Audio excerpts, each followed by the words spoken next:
आज भी बहुत सारे लोग ऐसे मिल जाएंगे जो भूत प्रेत या आत्माओं पर विश्वास नहीं करते, लेकिन जब सबूत और गवाह आपके सामने हों तो आपके पास मानने के सिवा कोई और दूसरा विकल्प नहीं बचता। साथियों, मैं जैसलमेर के एक भूतिया गांव कुलधरा की बात कर रहा हूं, जहां मैं इस वक्त खड़ा हूं। इस गांव का बहुत ही रहस्यमयी, दुखद और डरावना इतिहास है जो आज मैं आपको बताने जा रहा हूं। साथियों, राजस्थान का कुलधरा गांव न केवल भारत का बल्कि दुनिया के भी सबसे भूतिया गांवों में से एक है।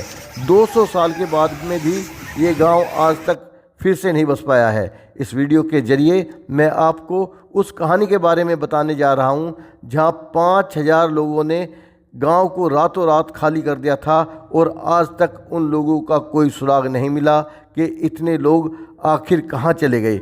उन्हें आसमान निगल गया या फिर वो धरती में समा गए।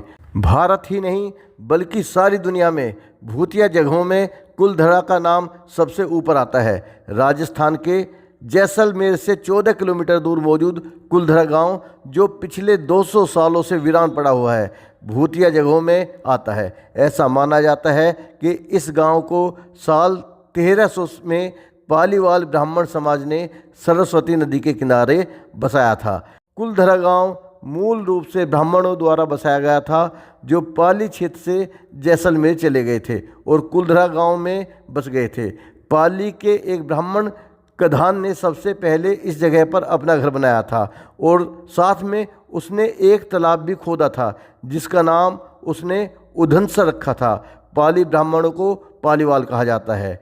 यहाँ के स्थानीय लोग बताते हैं कि 1800 के दशक में यहाँ पर एक मंत्री हुआ करता था, जिसका नाम सालिंग सिंह था। उसके अधीन एक जागीर या राज हुआ करता था, जो टैक्स इकट्ठा करके लोगों के साथ विश्वासघात किया करता था, उन्हें परेशान किया करता। ग्रामीणों पर लगाए जाने वाले कर की वजह से यहाँ के लोग बेहद परेशान रहते थे।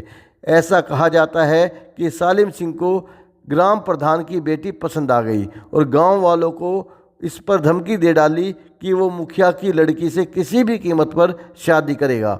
अगर उन्होंने इस बात का विरोध करने की कोशिश की या रास्ते में आए तो वह उन पर और ज़्यादा टैक्स लगा देगा। दोस्तों, अगर मेरे द्वारा बताई गई जानकारी आपको अच्छी लग रही है तो मेरे चैनल को सब्सक्राइब किए बिना ना जाएं, मेरे वीडियो को लाइक ज़रूर करें।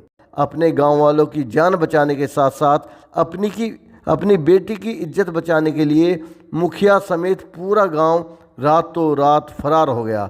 गांव वाले गांव को वीरान छोड़कर किसी दूसरी जगह पर चले गए। ऐसा कहा जाता है कि गांव वालों ने जाते समय गांव को ये श्राप दिया था कि यहाँ आने वाले दिनों में कोई बसापत नहीं हो पाएगी, ये गांव फिर से नहीं बस पाएगा। साथियों, इस गांव की सभी झोपड़ियां टूट चुकी हैं और खंडर हो चुकी हैं। यहाँ एक देवी मंदिर भी है, अब वो भी खंडर हो चुका है।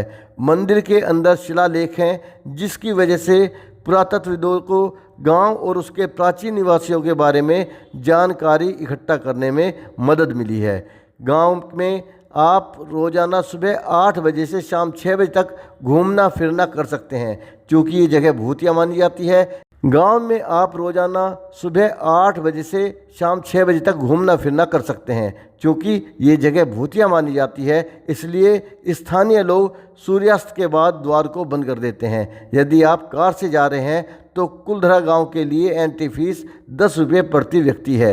यहाँ पर आपको रात को रुकने की इजाज़त नहीं मिलेगी और अगर आप यहाँ रुकने की कोशिश करते भी हैं तो सुबह तक जिंदा बचने की उम्मीद कम ही बताई जाती है। राजस्थान में होने की वजह से यहाँ पर गर्मी ज़्यादा रहती है, इसलिए यहाँ घूमने का सबसे अच्छा समय अक्टूबर से मार्च के बीच में है, जब गर्मी थोड़ी कम हो जाती है।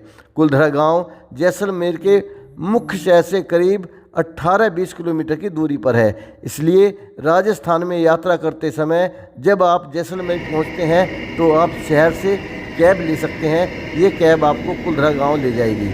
कोई भी टूरिस्ट सिर्फ कुलधरा गांव देखने के लिए नहीं जाता, बल्कि जो लोग जैसलमेर में सम सैंड ड्यून्स घूमने जा रहे होते हैं तभी 1 घंटे का टाइम निकालकर कुलधरा गांव देखने चले जाते हैं। साथियों, उम्मीद है कि आपको ये वीडियो अच्छी लगी होगी। मेरे साथ बने रहने के लिए आपका धन्यवाद। मेरे चैनल को सब्सक्राइब करना ना भूलें और मेरे वीडियो को लाइक ज़रूर कर दें। जय हिंद।